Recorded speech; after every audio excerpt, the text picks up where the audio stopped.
2026-27 academic year కి admissions ని ఆహ్వానిస్తుంది పల్లవి engineering college. నాక్ ఏ గ్రేడ్ గుర్తింపు, అత్యాధునిక మౌలిక సదుపాయాలు, 91% పైగా ప్లేస్మెంట్ సక్సెస్ రేట్ తో టాప్ ఎంఎన్సీ కంపెనీలో ఉద్యోగ అవకాశం. అడ్మిషన్ల కోసం 9247528134 9247528135 నంబర్స్ ని ఈ రోజే సంప్రదించండి. Welcome to Pallavi TV. Overall గా ఈ రోజు మార్కెట్ చూస్తే కొంచెం స్వల్ప లాభాల్లో అయితే మార్కెట్ ముగియడం జరిగింది. ముఖ్యంగా మార్కెట్ అంటే ముడి చమురు యొక్క ధరలు అయితే కొంచెం పెరగడం అనేది మార్కెట్ కి కొంచెం నెగిటివ్ లో అంటే కొంచెం అటు ఇటు ఫ్లాట్ గా వెళ్ళడం అనేది మనం అబ్జర్వ్ చేయొచ్చు. ఓవరాల్ గా మార్కెట్ అయితే వాలిటాలిటీ అయితే కనిపించింది. సో వాట్ నెక్స్ట్, రేపు ఏ విధంగా ఉండే అవకాశం ఉంది? నిన్న చూసే కొంచెం పాజిటివ్ లో వెళ్ళడం జరిగింది. ఆ విధంగానే మూవ్మెంట్ ఉంటుంది, యుద్ధాలు క్లోజ్ అయిపోతాయనే దాంట్లో ధోరణిలో ఇన్వెస్టర్లు అయితే ఉండే మళ్ళీ పికప్ ఉంటుంది అనేసి అనుకున్నారు. సో అంటే ప్రజెంట్ చూస్తే మాత్రం మార్కెట్ లో అయితే కొంచెం వాలిటాలిటీ అయితే కనిపించింది. సో వాట్ నెక్స్ట్, రేపు మార్కెట్ లో ఏ విధంగా ఉంటుంది, తర్వాత మూవ్మెంట్ ఒకవేళ యుద్ధం ఆగిపోతే ఎలా ఉంటుంది, ఒకవేళ యుద్ధం కంటిన్యూ అయితే పరిస్థితి ఏంది మాట్లాడదాం. మనతో పాటు సీనియర్ స్టాక్ మార్కెట్ అనలిస్ట్ జీవి సత్యనారాయణ గారు ఉన్నారు.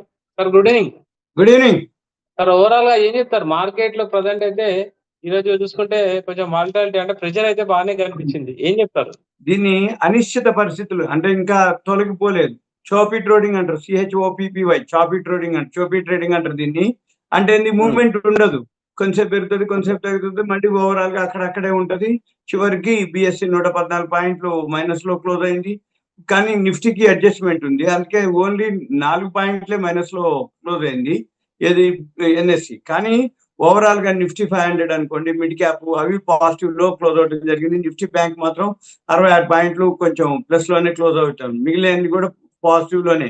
కానీ మన ఈ BSE సెన్సెక్స్ నిఫ్టీ మాత్రం మైనస్ లో క్లోజ్ అవడం జరిగింది. ఈ BSE 30లో ఏవైతే సెన్సెక్స్ 30లో ఉంటాయో 30లో 11 ప్లస్ 19 మైనస్ లో ఉన్నాయి.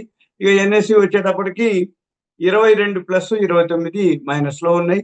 ఇక న్యూస్ లోకి వచ్చేటప్పటికి ఎందుకు జరిగింది ఇది అనే దానికి ఈ మిశ్రమ ప్రపంచ సంకేతాలు అనమాట. అంటే ఒకటి మెయిన్ ఇంకా క్లారిటీ రాకపోవటం, ఏది ఆ చర్చల మీద 100 పైన క్రూడ్ ఆయిల్ ఉండటం.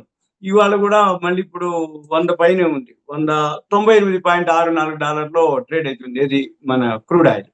ఇక మనము ఏదైతే ఇప్పుడు ఓవరాల్ గా ఈరోజు పడిపోవడానికి మళ్ళీ కొన్ని కారణాలు. ఉదాహరణకి ఈ కారణాలు ఏమేంటి అంటే, ఒకటి క్రూడ్ ఆయిల్ పొద్దుటి దాకా 100 దగ్గర ఉండేది, $100 పైన, అందుకని అదొకటి నెగిటివ్. FIL కంటిన్యూగా అమ్మటం అనేది జరుగుతూనే వచ్చింది. తర్వాత ఈ అమెరికాతో పోలిస్తే అంటే డాలర్తో పోలిస్తే మన రూపాయి మళ్ళీ బలహీనపడటం, మళ్ళీ నిన్న ఏదైతే బాగా పెరిగిందో అది ప్రాఫిట్ బుకింగ్ జరగటం, తర్వాత ఇండియా విక్స్ పెరగటం.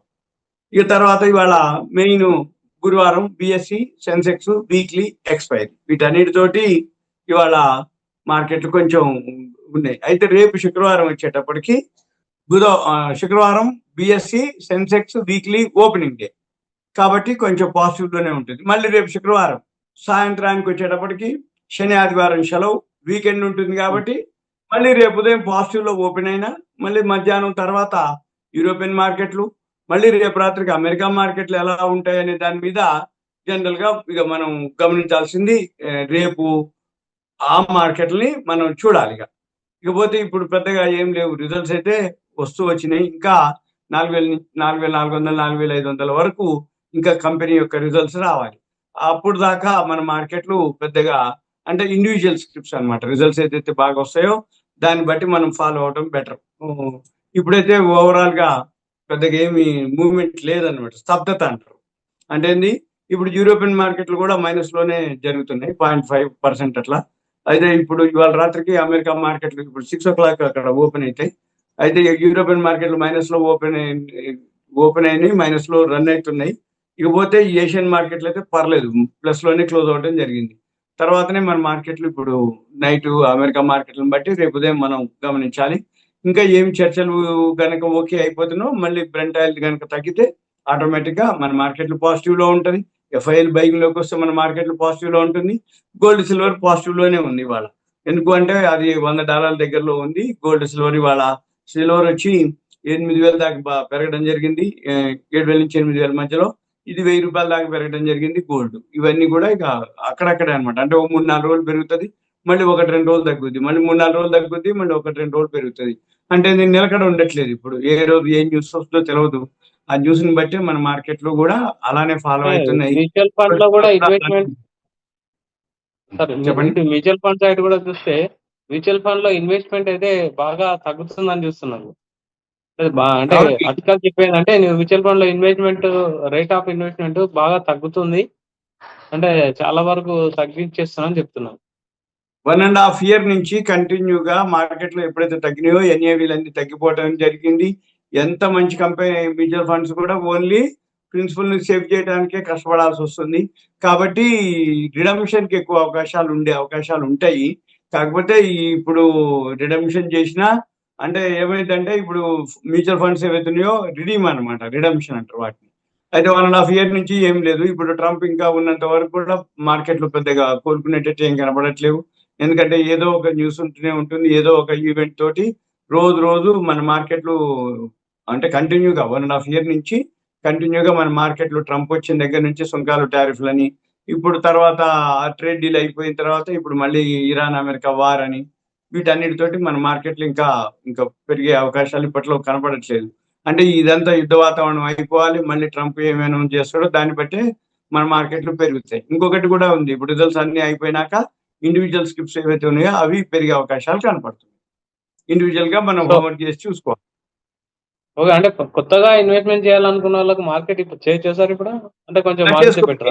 కాకపోతే టైం తీసుకుంటది, కానీ ఓవరాల్ గా చిన్న అమౌంట్లు చేసుకోవచ్చు, ఏం కాదు, ఇబ్బంది ఏం లేదు. ఎందుకంటే ఎప్పుడు ఇలానే ఉండదు మార్కెట్ లో. ఇప్పుడు 1.5 year నుంచి ఉంది, ఇంకా కొన్నాళ్ళు ఉంటే ఉండొచ్చేమో, కానీ ఓవరాల్ గా ఇక మళ్ళీ తర్వాత ఒకసారి సెట్ అయిపోతే మళ్ళీ మార్కెట్లు మామూలు అయిపోతాయి, మళ్ళీ మంచిగా అయిపోతాయి. కాకపోతే గోల్డ్ సిల్వర్ విషయంలో మాత్రం పెద్దగా పెరిగేది ఏమి ఉండదు. ఇన్వెస్ట్ చేసినా చేయకపోయినా పెద్ద ఇబ్బంది ఏమి ఉండదు. అమ్మాల్సిన అవసరం ఏం లేదు, పెద్దగా కొనాల్సిన అవసరం లేదు, ఈవెంట్స్ కూడా ఏం లేవు. గోల్డ్ సిల్వర్ మీద చెప్పడానికి కానీ చేయడానికి కానీ అవి 3-4 రోజులు పెరిగితే ఒక రోజు పడుతుంది, మళ్ళీ 3-4 రోజులు తగ్గితే మళ్ళీ పెరగడం మొదలు పెడుతుంది. ఎక్స్పైరీ మంత్ ఉంటుంది, ఎక్స్పైరీ డేట్లు ఉంటాయి, దాన్ని బట్టి మనం చూసుకొని చేసుకోవాలి. Okay sir, thank you very much. Thank you.